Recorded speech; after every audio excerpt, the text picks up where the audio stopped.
tardes, bienvenidos a una nueva edición de Mesa UP. El día de hoy vamos a tener un pequeño adelanto de lo que será el Marketing Summit 2020. Nos encontramos para ello con Alejandro Salgado, co-founder de Neurosec, y con Carla Penano, vicedecana de la carrera de Marketing. Cuéntanos, Alejandro, sobre este tema del Machine Learning. ¿Qué podemos conocer como Machine Learning?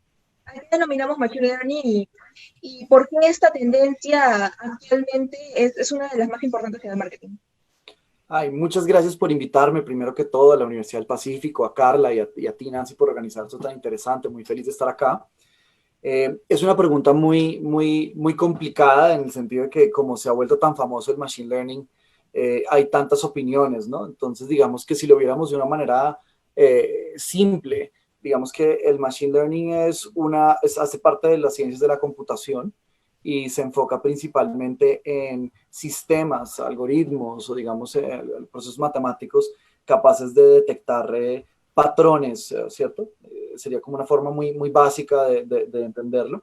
Y a la larga, digamos que el objetivo del Machine Learning realmente, o más bien puede haber muchos objetivos, ¿no? Yo puedo detectar una serie de patrones y puedo empezar a utilizar esos patrones, por ejemplo, para optimizar. Es decir, tengo muchísimas variables y resulta que, o muchísimos factores, y resulta que quiero, de los 500 que tengo, mirar si de pronto todos esos factores se pueden explicar con solo 10 factores. Entonces yo puedo reducirlo. Entonces la estadística ya hacía eso, pero lo que el Machine Learning nos permite es en una escala inmensísima y sobre todo con diferentes tipos de data. ¿A qué me refiero? Antes, digamos, si yo hacía estadística, yo podía, por ejemplo, comparar, digamos, un elemento categórico y escalar, o escalares y escalares, ¿cierto? Como la altura de una persona y la temperatura, en un ejemplo, o por ejemplo podía comparar un puntaje que yo tengo, digamos, en una escala, digamos, de consumo con, por ejemplo, una respuesta A o B, ¿cierto? C de algo, ¿no? Esta me gusta más que esto y me gusta 50%. Pero cuando yo ya, por ejemplo, digamos, tengo una conversación como la que estamos teniendo ahora, ¿cierto? O una imagen, o tengo, por ejemplo, una escala, además, lo que el Machine Learning nos está permitiendo es integrar data estructurada y no estructurada. Es decir, yo puedo tomar algo cualitativo y transformarlo en algo cuantitativo de una forma automática y compararlo, ¿cierto? Con esa escala, con esa temperatura, con ese número, ¿cierto? Entonces lo interesante del Machine Learning es la capacidad que tiene de absorber y estructurar diferentes fuentes no estructuradas y construir a partir de eso un solo sistema comparable, ¿no? Y a partir de eso buscar ese patrón. Entonces hoy, digamos que la mayoría de entrevistas y focus groups y todo esto se hace con una persona que manualmente transcribe y analiza y que mecánicamente utiliza softwares como InVivo o Atlas T para analizar estas respuestas del consumidor. Con Machine Learning uno puede entrenar con lenguaje de procesamiento natural, por ejemplo, o con modelos, digamos, de data no estructurada, a que traiga toda esa información, la estructure, la organice y la analice automáticamente sin que haya una intervención de una persona. ¿Eso qué quiere decir? Hoy, por ejemplo, nosotros tenemos una base de datos de 200.000 millones de asociaciones construida automáticamente por un computador. Ese porcentaje es como haber encuestado millones de consumidores o haber hecho algo así como 500.000 o 800.000 focus groups. Una empresa hoy normal se tardaría más de 500 años en tomar esa data, si lo hiciera de forma, sí, para que te hagas la idea, si lo hiciera de forma, digamos, normal. Y si uno quisiera, digamos, tomar toda la data que nosotros tenemos y organizar y estructurarla, una empresa tradicional se demoraría 933 años en tener toda la data organizada, lista y comparable que nosotros tenemos. Pero nosotros realmente nos demoramos solamente unos pocos meses. Y fue más escribir los algoritmos, que fue lo que nos demoramos, pero realmente el computador se demoró unas pocas horas. Entonces, esto le pone a uno como en perspectiva, ¿cierto? Entonces, para resumir, porque creo que hay muchas vueltas, hay un proceso, una capacidad para detectar patrones, que es lo que, digamos, como que muestra la capacidad del Machine Learning, y una capacidad de detectar esos patrones a través de diferentes tipos de fuentes de datos y en unas escalas y unos volúmenes de información que antes no nos imaginábamos. Creería yo que esos son como tres cosas claves que podríamos hablar del Machine Learning. Cuéntame, Carla, ¿por qué es importante que un profesional de marketing esté muy actualizado con las tendencias de inteligencia artificial y en este caso precisamente el de Machine Learning? Gracias, Nancy. Bueno, Alejandro, bienvenido nuevamente a la Universidad del Pacífico y gracias por aceptar ser parte de este Facebook Live y por supuesto el Marketing Summit 2020, un año lleno de retos no solamente para los marketeros, sino en general para para tanto académicos como ejecutivos. Y gracias por la pregunta, Nancy. Efectivamente, considero que es importante para el marketing, para los profesionales del marketing que conozcan este tipo de tendencias, porque me quedo con una palabra que mencionó Alejandro, que es este tema de identificación de patrones, ¿no? Yo creo que en suma o en resumen, lo que nos permite estas herramientas de inteligencia artificial y machine learning es poder conocer mejor al consumidor o al cliente y poder así atenderlo de manera más personalizada, de acuerdo a una más específica, una mejor segmentación en cuanto a sus necesidades, en cuanto a sus gustos, en cuanto a sus preferencias. Ello, a su vez, permite poder adaptar mejor los productos y servicios a estos gustos y preferencias de los clientes, ¿no? Determinar, por ejemplo, por qué es que realizan la compra, cuál es el customer journey, y por lo tanto también, por ejemplo, favorecer a la innovación, a buscar nuevos productos a través de la identificación de estas tendencias. Y también nos permite desde el otro lado mejorar los procesos de atención al cliente, resolver de forma de repente más rápida, más eficaz, más eficiente las situaciones y las problemáticas que se podrían plantear. Alejandro, yo te quería preguntar, ¿qué importancia toma el Machine Learning en la nueva normalidad, en estos momentos que estamos viviendo estereotípicos alrededor del mundo? Qué interesante, sí, realmente hay muchas aplicaciones, pero digamos que me gustaría empezar por los países, por ejemplo, que han logrado disminuir las curvas de contagio, por ejemplo, de COVID más rápidamente, usaron mucho Machine Learning, ¿no? Entonces, en Corea, por ejemplo, lo que ellos hicieron para hacer, digamos, contact tracing, que era decir, digamos, yo me infectaba y claro, yo decía, de pronto lo descubrían 8 o 10 días después, y entonces como no sabíamos exactamente cuándo me infecté y cuándo empecé a ser contagioso, la pregunta era con cuántas personas había estado. Entonces, imagínate que yo me acordara de todas las personas con las que hablé en 10 días, listo, todas. Pero, ¿qué pasa si son personas que yo no vi? O sea, yo pasé caminando al lado de un hotel, un restaurante, y estuve al lado de esa persona, pero no la tuve en cuenta porque pues no me acuerdo de todas las caras que veo. O tomé un transporte público en un punto y viajé 5 kilómetros en la ciudad, que no es absurdo, digamos, en Bogotá, pues el sistema de transporte mueve 4 millones de personas diarias, 4 millones y medio, y pues el viaje promedio está en más de 10 kilómetros por una persona, ¿no? 10, 15 kilómetros, pues obviamente imagínate cuántas personas puedes infectar en un trayecto de 1 hora y media en un sistema de transporte que mueve 4.5 millones de personas. Entonces, pues obviamente no me puedo acordar. Entonces, ¿qué hacía un país como Corea?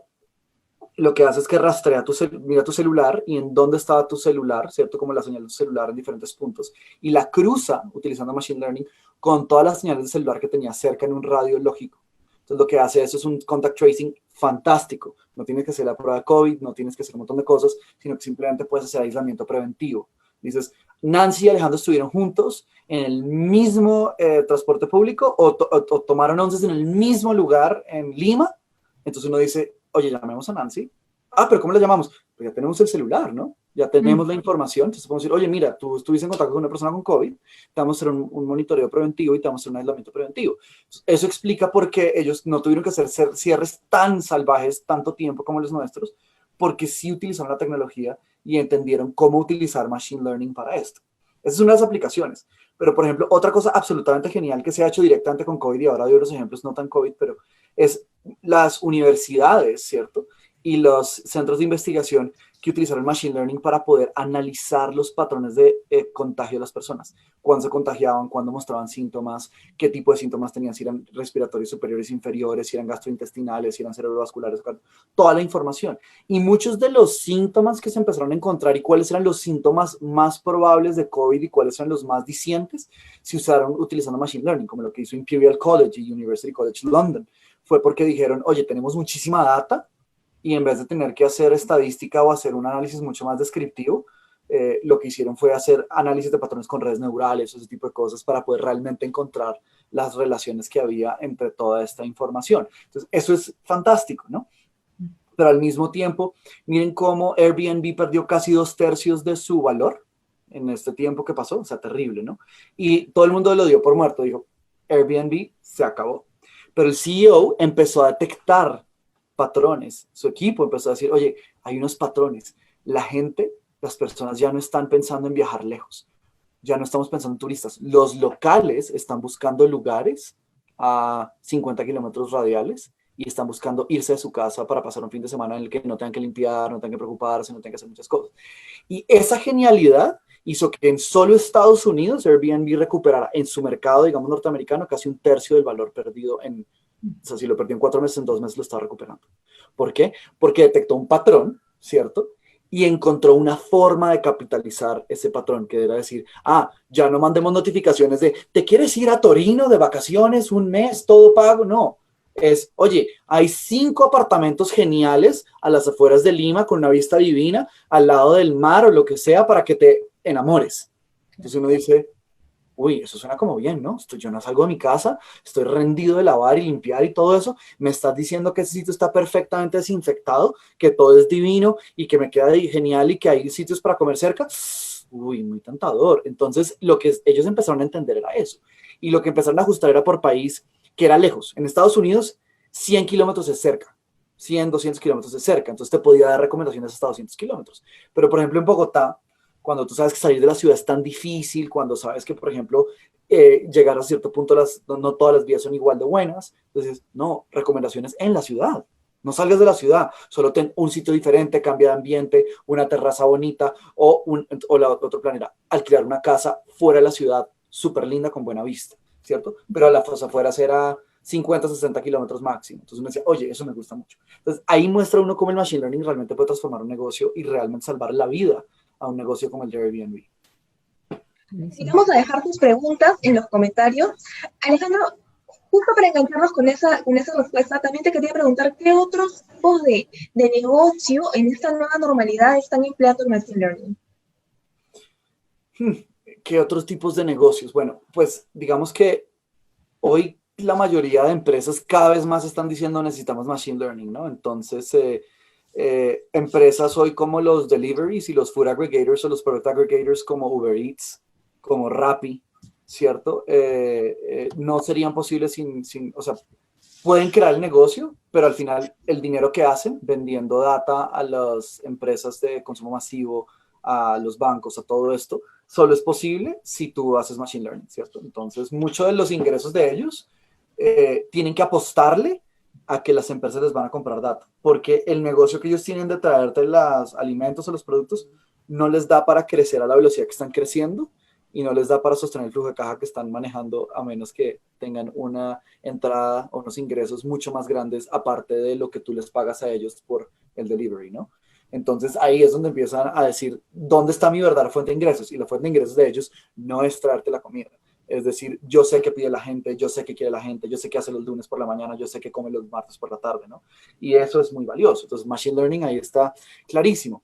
Otro de los temas, digamos, empresas y gobiernos, los gobiernos cada vez más usan Machine Learning, ¿no? Detectar patrones en las caras de las personas por reconocimiento facial en términos criminales, ¿no?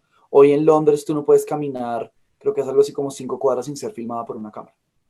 ¿Eso qué quiere decir? Que cometer un crimen en Londres y que no te aprendan es muy difícil. No es imposible, pero es muy difícil. Porque mientras puedan ver tu cara, van a llegar a ti, ¿no? Porque ya los algoritmos de reconocimiento facial son muy efectivos, son ya muy antiguos, es lo más old school que hay, ¿no? O sea, es súper sencillo hacerlo. Entonces llega un punto en que pues ya lo pueden mirar de lado, hacia arriba, con este brillo, con estas cosas, todo. Entonces los casinos lo empezaron a implementar, ¿no? Los gobiernos lo empezaron a implementar. Y hoy también, por ejemplo, las industrias de fintech, ¿no? Los bancos y todos los sistemas de pago electrónico, lo que están cada vez más diciendo es, uy, nadie se acuerda de las claves, la huella digital es un problema, la cara. Entonces están cada vez viendo la cara, la huella digital, pero a la larga todos son algoritmos de reconocimiento de patrones y de almacenamiento de patrones, ¿no?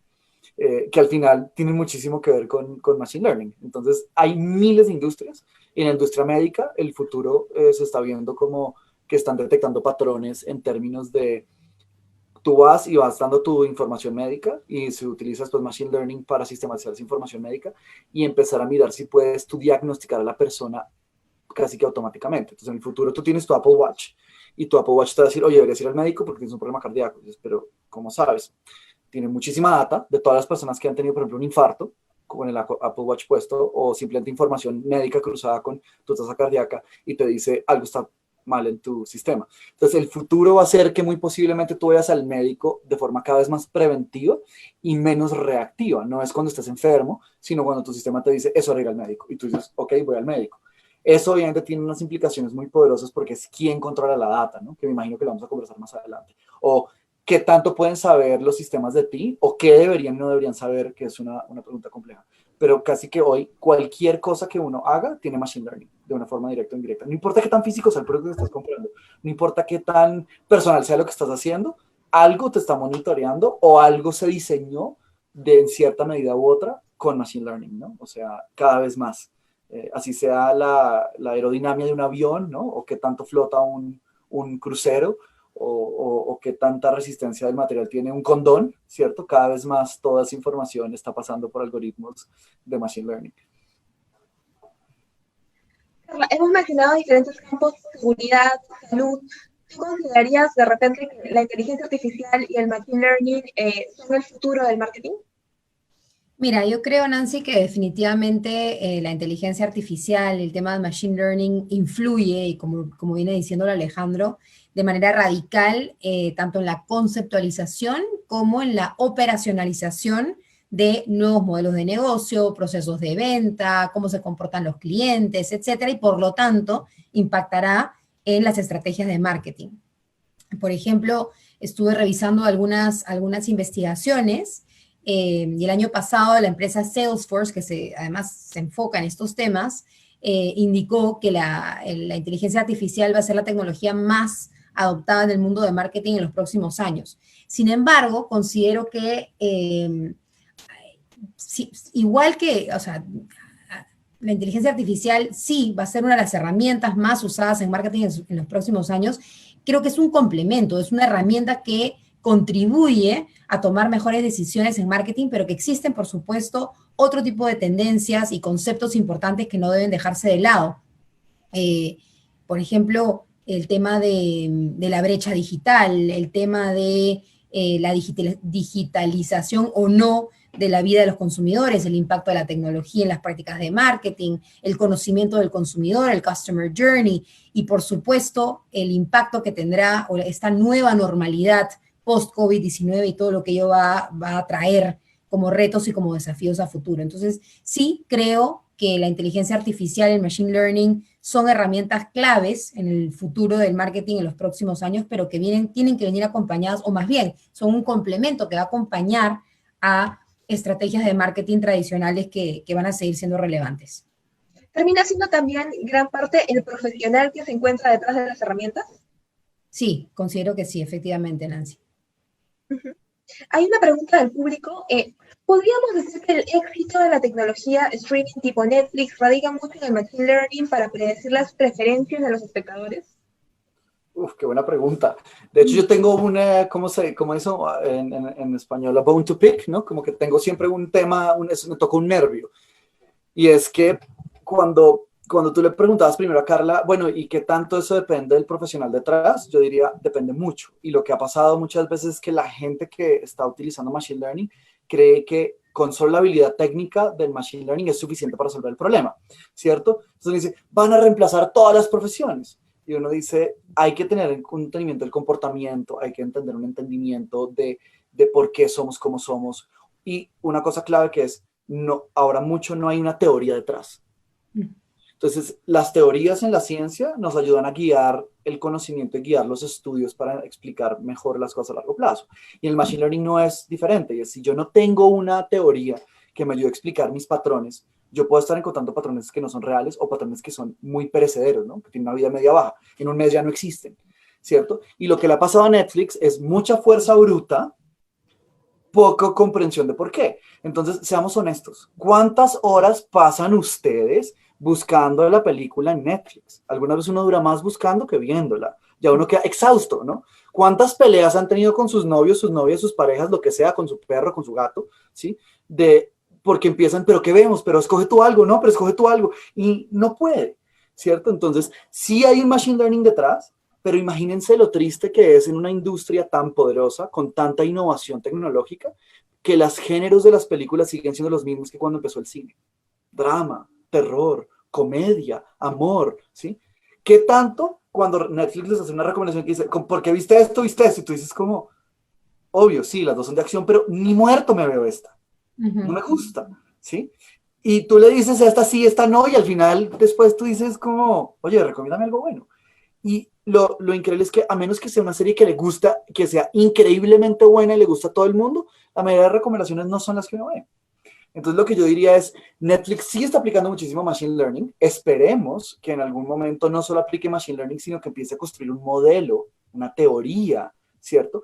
Que les ayude a entender realmente cómo clasificar los patrones que encuentran, por qué las personas se escogen de una manera u otra y que les permita a ellos que realmente, ojalá, el próximo año, yo sé que no, pero tengo la esperanza, cuando prendamos Netflix, lo que nos recomiende es lo que queremos ver. Porque ahí miren que la efectividad no es tan alta. Uno admira la marca porque es increíble. Y hoy fácilmente puede tener un presupuesto más grande para invertir en nuevas series de todo Hollywood. Pero eso no quiere decir que realmente lo está haciendo bien. Y el mejor ejemplo de eso es cuántas series que les estaba yendo bien Netflix cancela o se toma más de 1 o 2 años en producir la segunda temporada. ¿Por qué? Porque realmente ellos no están seguros qué tan efectivo va a ser la recomendación y no saben qué tan seguros es que nosotros la vamos a ver. Entonces, ¿cuál Machine Learning? ¿Cierto? No es suficiente. Y ahí hay una cosa complicada. Hay áreas y digamos, negocios donde el Machine Learning ha sido más efectivo porque es menos complejo el comportamiento. No es porque sea mejor el Machine Learning. Y otras situaciones en donde ya hay empresas como Google o Facebook que están diciendo, yo estoy tratando de ir más allá y entender a la persona mucho más profundamente. Y si ustedes miran, por ejemplo, Google DeepMind en Londres, lleno de psicólogos experimentales y neurocientíficos de Oxford, de Cambridge, de UCL, de todas partes. ¿Por qué? Porque lo que están diciendo es, ayúdame a entender este patrón, ayúdame a explicarlo y ayúdame a proponer una hipótesis antes de buscar el patrón. Las empresas que están haciendo eso están haciendo muchísimo dinero, ¿cierto? Y las otras están haciendo muchísimo dinero, pero la pregunta es cuánto más les dura hasta que aparezca el jugador de su negocio, de su segmento, de su industria que diga, yo sí sé qué quieres. Y ahí es donde uno dice, uy, qué cambio, ¿no? ¿Qué cambio sería poder llegar a una empresa de cosméticos y que te dijera cómo debes maquillarte un computador? Te pones en el espejo y el espejo es virtual, como un holograma, y te muestra cuál sería tu maquillaje ideal. O llegas a una tienda de ropa, te paras ahí y te haces 5 recomendaciones de prendas que puedes comprar que sí te gustan, ¿cierto? Esto te cambia completamente. Ay, no, pero es que esta empresa es muy grande, Inditex es muy grande. Ahí la pregunta es qué tanto importa el tamaño de la empresa si la otra te puede exactamente mostrar lo que quieres comprar y diseñar y producir. ¿Cuánto dinero te ahorras en logística? ¿Cuánto dinero te ahorras en producción y en mercadeo? Cuando tú puedes empezar a predecir y solo validas las predicciones. Entonces tú dices, no me toca invertir en 7 diferentes tipos de prendas, solo en 4 porque yo sé que esas 4 van a vender un montón, ¿cierto? O en los cosméticos yo ya sé cuáles van a vender más, entonces cuáles produzco más y no me toca preocuparme por hacer promociones para sacar todo el inventario perdido porque lo ajusté mucho mejor. Amazon lo hace muy bien, ¿no? Amazon sabe incluso una semana antes que vamos a pedir, ¿no? Entonces, le falta que te lo agregue al carrito, ¿no? Te falta que te lo agregue al carrito y diga, ya te lo agregué para el viernes, no te preocupes. Pero, ¿cómo así? Yo no voy a comprar eso. Y el viernes, no, sí, mira, sí lo voy a comprar. Eso es lo que uno dice. Imagínate una nevera que te hiciera el mercado. ¿Y hasta qué punto puede llegar este nivel de predictibilidad de una máquina sobre el comportamiento del consumidor? ¿Cuál es, digamos, ya hay un techo para este nivel de predictibilidad? Pues lo que a mí me asusta es que yo creo que no. Lo que pasa es que llegar allá va a ser difícil. No es como que tú me dices, no, ya mañana hay máquinas que piensan y es Terminator otra vez, ¿no? Skynet va a tomar el control y ya todos los humanos nos vamos a volver obsoletos. Yo realmente digo, nos falta resolver unos problemas muy grandes en inteligencia artificial para que incluso podamos hablar de la existencia de inteligencia artificial, ¿no? Entonces, el límite está en nuestra comprensión de cómo enseñarle a las máquinas a pensar y a entender cómo pensamos nosotros. Y eso no estamos haciéndolo tan bien todavía. Eso es un gran obstáculo. Pero yo creo que no hay límite, ¿no? Lo que pasa es como si tuvieras la capacidad de tener un río por el que puedas navegar y poner montones de barcos a navegar por ese río, ¿no? Una cosa es cuánto presupuesto tienes para comprar barcos, ¿cierto? ¿Qué tan buenas son las personas para navegar? Entonces, si tienes 100 barcos navegando uno al lado del otro y si se estrellan, entonces, ¿qué tan bueno es tu piloto navegando? ¿Cierto? ¿Qué tanto dinero tienes? ¿Cuánta capacidad tienes de mantenimiento? ¿Cierto? Como todos los problemas que tienes, digamos, en eso está pasando lo mismo, ¿sí? El potencial es prácticamente infinito, pero los navegantes todavía no son tan buenos. el río tiene un montón de piedras y entonces hay que esquivarlas, ¿cierto? No tienes tanto dinero para los barcos no están diseñados todavía para navegar en lo que tú quieres, o sea, hay muchos todavía retos que están limitando las posibilidades totales o reales que tienen estos sistemas. Carla, y a nivel ético, ¿hasta qué punto, sí, hasta qué punto podemos tener información de un consumidor sin invadir su privacidad, ¿no? Y porque es importante también formar en ética a los profesionales del marketing para que puedan tener hasta cierto punto un criterio para poder ver cuál es el límite. Sí, de hecho, en investigación de mercados en general, el tema ético es un tema que salta siempre, ¿no? Porque hasta dónde el ser humano, el consumidor y el ser humano detrás de este consumidor o cliente que a veces vemos como un número, hasta dónde puedo yo querer saber y conocer su intimidad, ¿no? Sus patrones de consumo y hasta dónde meterme en la cabeza del consumidor, ¿no? A mí me sorprende a veces, y Alejandro seguramente sabe por qué sucede esto de acá, pero me ha pasado que he estado hablando literalmente sentada con mi esposo conversando respecto de que queríamos irnos de vacaciones en un catamarán y navegar por una parte específica de México, y literalmente a los 10 minutos me llegó un mail diciéndome y mandándome una oferta y una promoción respecto de catamaranes. Y yo dije como, ¿cómo puede ser esto? O sea, ¿quién me está escuchando? ¿No? ¿Quién me está escuchando? Ahora, claro, por un lado, digo, oye, qué bacán, que justo lo que yo necesito me lo dan. Pero por otro lado, también me puedo pensar y digo, oye, ¿quién está detrás de todo esto y quién me está escuchando y con qué derecho se meten en mi vida? ¿No? Entonces, claro, ahí hay una fina línea entre lo que se debe y no hacer, ¿no? Por otro lado, también digo, a ver, ¿quién está detrás de la programación de todos estos algoritmos? ¿Y quién decide qué cosa es bueno y qué no?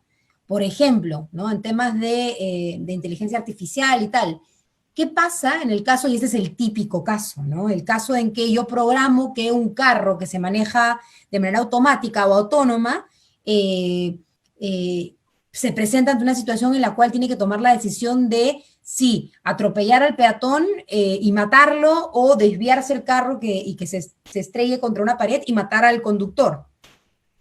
¿Cómo decide? ¿Cuáles son esos principios éticos que alguien ha programado a este carro autónomo para decidir cuál de las dos opciones debe hacer y en qué circunstancias? ¿Qué otras variables toma en cuenta para poder tomar esa decisión? ¿No? Y esto creo que todavía hay muchísimo, y ahí Alejandro seguramente va a querer profundizar al respecto. Son muchas preguntas que quedan sueltas y que todavía no hay, supongo, una respuesta respecto de quién decide, cuánto investigar, hasta dónde meterse en la vida y en la mente de nuestros consumidores y qué cosa es ético y qué no, ¿no? Creo que todavía hay mucho pan por rebanar en ese sentido. Este tema me parece fascinante, ¿no? Y yo dividiría, o sea, oyendo a Carla se me ocurrieron montones de ideas y yo dividiría esto como en 3 tipos de problemas éticos, ¿no? Que son los problemas éticos de justicia, los problemas éticos, digamos, de precisión y los problemas éticos del por qué y el cómo. Que es, los de justicia es, si yo soy una persona racista o machista y yo estoy programando un algoritmo, ¿cómo garantizo yo que mis prejuicios no quedan programados también? Entonces uno dice, no, pero ¿cómo? Las máquinas no son prejuiciosas. Y ahí es lo que uno dice, la máquina no. Pero si yo estoy enseñando a la máquina y yo tengo un sesgo y yo no puedo ver ese sesgo o no me importa, ¿cierto? O lo hago a propósito, que sería peor, ¿cierto? Pues porque de pronto sí puede pasar, ¿no? Ahí ¿qué pasa? Entonces mi máquina no entiende lo que es el racismo todavía porque no es inteligente realmente, pero va a ser racista. ¿Cómo? ¿Qué? Sí. Entonces, el caso de los algoritmos de selección de Amazon, ¿no? Que hacían reconocimiento facial, tomaban unas decisiones, hacían unas preguntas y decían sí o no. Y ahí Jay Bulbamini, una científica de MIT, experta en Machine Learning, fue la primera en decir, oye, yo tomé su data y yo empecé a hacer pruebas y su algoritmo es racista.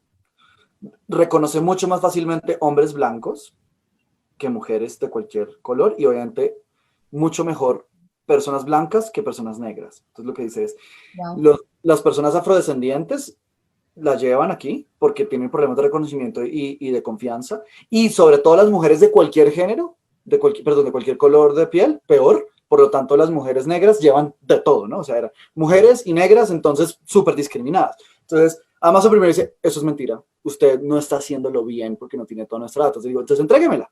No, eso es propietario, no puede. Hizo todo este escándalo. Incluso a esta científica la atacan por mujer, la atacan por negra, la atacan por todo, ¿no? Le dicen, oye, es que usted esto, usted lo otro. Y al final ella prevalece. Hoy es famosísima, es de las personas más importantes en The Ethics of Machine Learning, ¿no? Porque fue una de las primeras en decir, los algoritmos pueden ser racistas si los programadores lo construyen de una manera directa o indirectamente. Pudo ser ni siquiera que eran racistas los programadores, sino que la base de datos que usaron tenía más personas blancas. Entonces el algoritmo aprende. O sea, para nosotros tener más personas blancas es, ay, no, es que es obvio porque había más empleados blancos, no se preocupe. Pero el algoritmo, la conclusión que puede decir es, las personas blancas son más confiables porque había más personas blancas. ¿Cuál es el patrón que está detectando la máquina? Si no le hacemos un poquito de psicología a la máquina, ¿cierto? No sabemos cuál es la conclusión que va a derivar la máquina de lo que le estamos enseñando. Es como un niño. El papá cree que si golpea al niño, el niño aprende a ser más juicioso. De pronto el niño lo que entiende es que los golpes son buena idea para conseguir lo que uno quiere. ¿Sí? Entonces lo mismo, yo a la máquina le doy una base de datos 70% blanca, 30% negra, y lo que yo creo que va a aprender es a entender que hay buenas personas negras y blancas, y la máquina lo que dice es, los blancos son más competentes porque había 70%. Los latinos obviamente caían en eso, ¿no? Nosotros los latinos caíamos directico ahí entre los que eran como, pues tenía parecía, por lo tanto también no es tan confiable. Entonces ahí viene todo un problema que se llama el problema de justicia, es si yo diseño un algoritmo que toma decisiones por mí o para mí, y no es justo, ¿qué hacemos? ¿Cómo reduzco eso? Ese es el primer tipo de problema que hay. El otro que es el problema del por qué y el cómo es, el por qué o el para qué es, ¿para qué estás tomando la data y cómo la estás tomando? ¿Cierto? Entonces, si yo digo, es que yo voy a tomar la data para poder convencerte a comprar mi producto y sesgarte, o para que tú votes por las presidenciales por Donald Trump, o que votes en contra de la paz en Colombia, ¿cierto? Aquí poniéndome polémico, ¿sí? O imagínate cualquier campaña polémica, pro aborto, antiaborto, ¿cierto? Uso o no uso de anticonceptivos, cualquier cosa, ¿cierto? Todo súper complicado. Y que yo dijera que yo voy a usar mi poder de capturar data para poder entenderte y después usar eso para manipularte. Entonces uno dice, hay un problema. Imagínense peor, y yo ni siquiera te pedí permiso. ¿Cómo que no me pediste permiso? Entonces uno dice, lo que tú decías, ¿no? Tú dices la palabra catamarán y después en Instagram está catamarán. Pero a ti Facebook te dice, nosotros no prendemos el micrófono, nosotros nunca oímos nada. Pero no dice, afortunadamente, ¿no? Porque esto es pura coincidencia, todas las veces es pura coincidencia. Entonces ahí es donde uno empieza a decir, hay algo ahí. Entonces la persona lo que está diciendo es, claro, a la larga no me importa que sepan que quiero un catamarán porque sí me facilita la vida. Pero lo que uno empieza a decir es, ¿y qué más estás oyendo y qué más sabes de mí? ¿Cierto? Ahí viene ese problema, ¿cierto? Entonces, si por ejemplo un algoritmo pudiera saber antes que tú que eres homosexual, ¿qué pasaría? O antes que tus papás. Y te empezará a sacar recomendaciones. ¿Sí? Esa es una pregunta del público, Alejandro, vinculada con esto, y es acerca ya del tema político. O sea, cuando utilizamos esta información y el Machine Learning ya vinculado al tema político. ¿El Machine Learning podría ser clave en procesos preelectorales para influir en el resultado de las elecciones? Desafortunadamente no podría, ya fue, ¿no? Cambridge Analytica ayudó en las elecciones de Donald Trump, en el plebiscito que tuvo el Brexit en el Reino Unido, afectó el proceso de paz colombiano y los procesos presidenciales, digamos, anteriores y en los actuales. Lo mismo que en Centroamérica. Y está por verse si México también fue en las presidenciales anteriores también fue un usuario fiel de estos sistemas de manipulación electoral, ¿no? Entonces, y hoy, digamos que con los whistleblowers de Facebook, lo que están diciendo es que ellos están totalmente convencidos de que Facebook es una herramienta de manipulación política y su principal fin es ese, ¿no? Y es la razón por la cual no censuran contenido falso, por la cual no hacen una serie de cosas. Entonces, hoy lo que están diciendo incluso los empleados que están saliendo desesperados es decir, el mundo sería mejor sin Facebook. No importa lo que esté dando, sería mejor sin Facebook.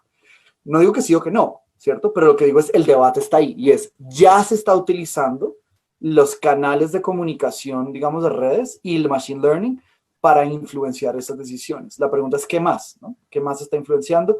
¿Y quiénes son más vulnerables? Y si pudiéramos entender eso, ahí viene un riesgo. Si yo entiendo quién es más vulnerable, pues lo podría usar en su contra.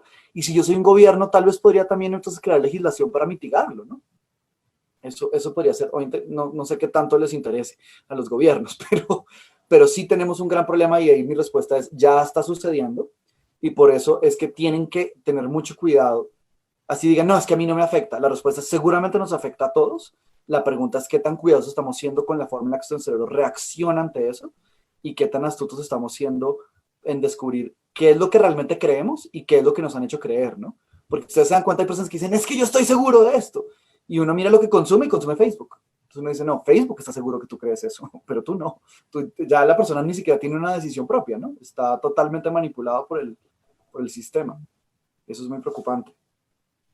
Carla, una pregunta. Cuéntanos, ¿cómo abordamos estos temas desde la academia? ¿Cómo, digamos, educamos a los profesionales en marketing sobre el tema de protección de datos y de información? Y digamos, ¿cómo vinculamos ese tema ético ya con la tecnología? Bueno, a ver, en la universidad, como bien saben, la verdad que todo el tema de la parte de responsabilidad social y la parte de ética de los negocios es transversal y es importantísimo.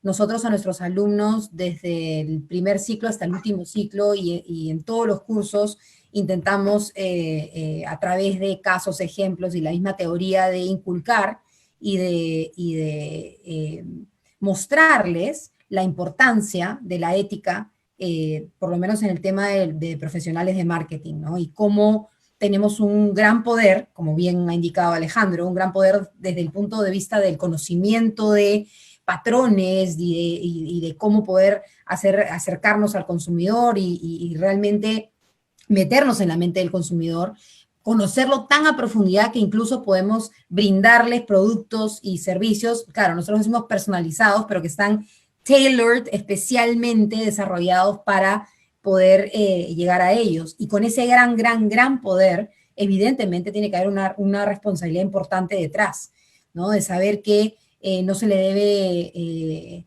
o sea, primero no debemos usar o mal usar la data que hemos recolectado. Segundo, no ofrecerle o empujar, como se dice, push, ¿no? Productos y servicios que quizás ni siquiera necesita o que no puede pagar, por ejemplo, ¿no? Y en general, generar conciencia entre nuestros alumnos y análisis crítico para que puedan, cuando salgan al mercado laboral, tomar mejores decisiones y ver que efectivamente tenemos muchísima responsabilidad frente digamos, a los consumidores, a los clientes, que son finalmente seres humanos, ¿no? Entonces no podemos abusar de ese poder. Me hace pensar muy rápidamente, pero hay otro reto y estoy totalmente de acuerdo con Carla en términos de cómo se cuida, cómo se protege la información y cómo, digamos, la utilizamos. Pero hay otro tema clave y es la capacidad de detectar sesgos y digamos, de reducir los sesgos en los sistemas computacionales. La persona que estudia mercadeo no tiene que saber programar necesariamente, pero tiene que estar consciente de, por ejemplo, el hecho de que un algoritmo puede estar sesgado, ¿cierto? De que le podemos alimentar información de una manera y esa información puede afectarlo. Y entonces que el sesgo sí puede repercutir en términos sociales, pero también en términos del negocio, ¿cierto? Si yo le pongo toda una data, digamos, de los últimos 5 años al modelo y nunca ha habido una pandemia y yo calculo toda mi estrategia de mercadeo para este año con eso, pues hay un sesgo, la data está sesgada y la persona que está estudiando mercado tiene que decir, espera, esto de inteligencia de negocios va a ser una catástrofe, tenemos que pensarlo muy bien y es, déjame hacer un estudio si sea con 100 personas, pero algo para contrastar esta data que tú tienes interna transaccional con el mundo real, porque si no vas a tomar una decisión muy peligrosa, es demasiado riesgo, ¿no? Hay un sesgo en la data. Y yo creo que es eso, algunas ni siquiera es la mala intención, sino el problema que no vemos lo que estamos prediciendo, ¿no? Y yo creo que ahí la persona de mercadeo va a ser clave porque entiende a las personas, porque está pensando en qué hace la persona, por qué lo hace, qué quiere, dónde está, ¿cierto? Y eso es clave para poder reducir sesgos. Buenísimo, yo ahí quería complementar simplemente que justamente los ingenieros son los que de alguna manera hacen la parte de la programación del algoritmo, pero si no hay detrás alguien que comprenda el comportamiento del consumidor a profundidad, digamos que no va a haber ese match, simplemente son números, es data, ¿no? Pero tiene que haber una persona detrás hasta yo te diría que con, no solamente conocimiento, hasta con un tema de instinto. O sea, eso no se puede programar, creo yo, ¿no? Y que Bueno, permita no poder por ahora. ver la data. No por ahora, no por ahora. Sí, exacto. Vamos a ver. Para finalizar este Mesa UP, Alejandro, quisiera hacerte una pregunta, ¿y cuál es el futuro del Machine Learning? Y en estos momentos, ¿hay de repente alguna técnica de inteligencia artificial que esté cobrando importancia tanto o más del Machine Learning? Preguntas interesantes y difíciles. Tú sabes que la futurología tiene el problema de que todo lo que uno puede hacer futurología basada en las tendencias actuales, en los deseos de uno, de que el mundo sea mejor, ¿cierto? O en términos, digamos, como de apuestas de negocio. Pues lo que yo diría es como haciendo una combinación de las tres cosas, lo que yo te diría es, siento que muchos de los problemas que tenemos hoy de predicción, en términos, digamos, de salud, de necesidades de las personas, desde lo más básico hasta el consumo, este tipo de cosas, van a ser mucho más fáciles, ¿no? Es decir, que te diagnostiquen qué tienes, que sepan de pronto si hay una interacción entre un medicamento y tus genes, ¿no? Entonces dicen, es que este medicamento no te funciona a ti porque te tomamos una muestra de sangre, secuenciamos tu genoma y detectamos que tu genoma no es compatible con este medicamento, entonces pues obviamente te van a decir esto, deberías tomarte este y no este. Entonces, por ejemplo, para tratar la depresión o por ejemplo para manejar un cáncer podría ser increíble, pero obviamente también el hecho de que tú puedas decir, eso es exactamente lo que yo quería, ¿sí? Cuando vas a pedir algo de comer, un domicilio, ¿qué pedimos? ¿Qué pedimos? ¿Qué pedimos? ¿Qué pedimos? Y nunca sabes. Sería genial que llegaras y te dijera, estas son dos de las cosas que vas a querer. Sí, esta, gracias, listo. Uf, eso sería lo máximo. Entonces yo creo que sí, va a haber una simplificación, digamos, en las decisiones, yo creo que muy clara, así en los procesos, digamos, como de diagnóstico, ¿no? De cualquier tipo de diagnóstico, ¿no? Que falla en tu computador, que falla en tu cuerpo, ¿cierto? Ese tipo de cosas yo creo que van a ser tremendas. La otra tendencia muy clara es la facilidad de las transacciones, ¿no? Todo va a ser más fácil, ¿no? Comprar algo, pagar algo, viajar, cualquier tipo de cosas va a ser cada vez más sencilla porque todo va a ser más óptimo, ¿no? Entonces, menos clics, menos esfuerzo cognitivo, lo que, o sea, trae riesgos, ¿no? El hecho de que no te des cuánta plata gastas, que te sientas más segura de ti misma comprando cosas, ¿cierto? Muchas cosas, ¿no? Pero digamos que sí hace que todo sea más fácil, más preciso, más seguro, ¿no? Sí, eso por un lado. Pero, y por el otro lado, digamos, en términos del futuro, pues hoy no tenemos una inteligencia artificial per se, o sea, y podemos tener un debate, ¿no? Aquí puede llegar gente y dice, no, sí, hay unos computadores que sí son inteligencia artificial, que apagaron o que Google los tiene secretos, yo sé, yo hablé con una persona, sí, todo el mundo dice que, pero el punto es que en términos así como prácticos, la inteligencia artificial todavía no es real, ¿no? Una inteligencia artificial sería un sistema relativamente autónomo que pudiera optimizarse a sí mismo y buscar tomar diferentes decisiones para conseguir un objetivo, ¿cierto? O sea, que tú le dijeras, por ejemplo, a un computador, oye, o sea, por ejemplo, ahora el nuevo PowerPoint, Office, tú puedes propone una diapositiva y te produce una diapositiva. Entonces, uy, eso es inteligencia artificial. Pues sí, en el sentido que es machine learning y que está mirando muchos patrones de diseño y saca una probabilidad que es lo que tú quieres. Pero si tú, por ejemplo, tuvieras una diapositiva y dices, oye, esta diapositiva está un desastre, mírala de arriba y arréglame esta, no puede, ¿cierto? Porque es un objetivo flexible, ¿sí? Mira la diapositiva anterior que yo tengo, entiende la diapositiva anterior que yo tengo y diseñame esta que tiene un contenido diferente, una cantidad de texto diferente, todo diferente, pero que queden iguales en formato y en diseño y que sea bonito. El sistema te dice, no, espérate, ya no, porque no está preestablecido, ¿cierto? Sería algo que tú creaste y el sistema tiene que aprenderlo. Entonces ya te dice, no puedo, ¿sí? El algoritmo de Amazon te puede decir a ti, oye, voy a comprar, te dice, yo creo que tú vas a comprar carne o vas a comprar este iPhone. Entonces te dice, te lo tengo listo. Ya más o menos te empieza a sacar notificaciones el lunes para que el viernes lo compres, porque yo sé que lo vas a comprar. Yo ya lo tengo en stock por ti, no te preocupes, ¿sí? Pero si tú, por ejemplo, le dices a Amazon, oye, tengo un nuevo antojo, ¿qué me recomiendas? Seguro te sugiere cosas, pero no compras ninguna. Como Netflix, ¿no? Quiero ver algo que nunca he visto. No, olvídate. Eso no, la extrapolación todavía es muy difícil. Interpolar data sí, extrapolar data no tanto, y mucho menos crear esta adaptación dinámica. Entonces yo creo que ¿cuál va a ser la tendencia? Va a haber un punto en que los sistemas son cada vez más flexibles, cada vez más autónomos, y ahí es donde las cosas se vuelven interesantes, ¿no? Es decir, cuando te das un computador que te diga, yo te acabo la presentación, ¿sí? De pronto no te puede escribir el texto, pero te diga, tú móntala que yo te la diseño. ¿De verdad? Sí. Ok, gracias. ¿Sí? O que uno dice, uy, me toca organizar todas estas imágenes, no, yo te las organizo todas. ¿Sí? Ahí poco a poco va organizando cada vez más las cosas, pero eso yo creo que es la tendencia hacia allá y es, entre más haga eso, más cerca al consumidor va a estar la tecnología, ¿no? Más yo la puedo tener en mi celular, la puedo tener en mi computador y no es un genio mago del machine learning programándolo detrás, sino, ¿sí? Y mira que Instagram con los filtros hizo eso, ¿no? Los filtros más chéveres, debieron haber probado miles de filtros, sacan estos y tú los amas y tus fotos quedan divinas y quedan perfectas y te tocaría estudiar quién sabe cuántos años de fotografía para que pudieras hacer lo mismo, pero ya no lo necesitas porque hay un algoritmo que lo hace por ti.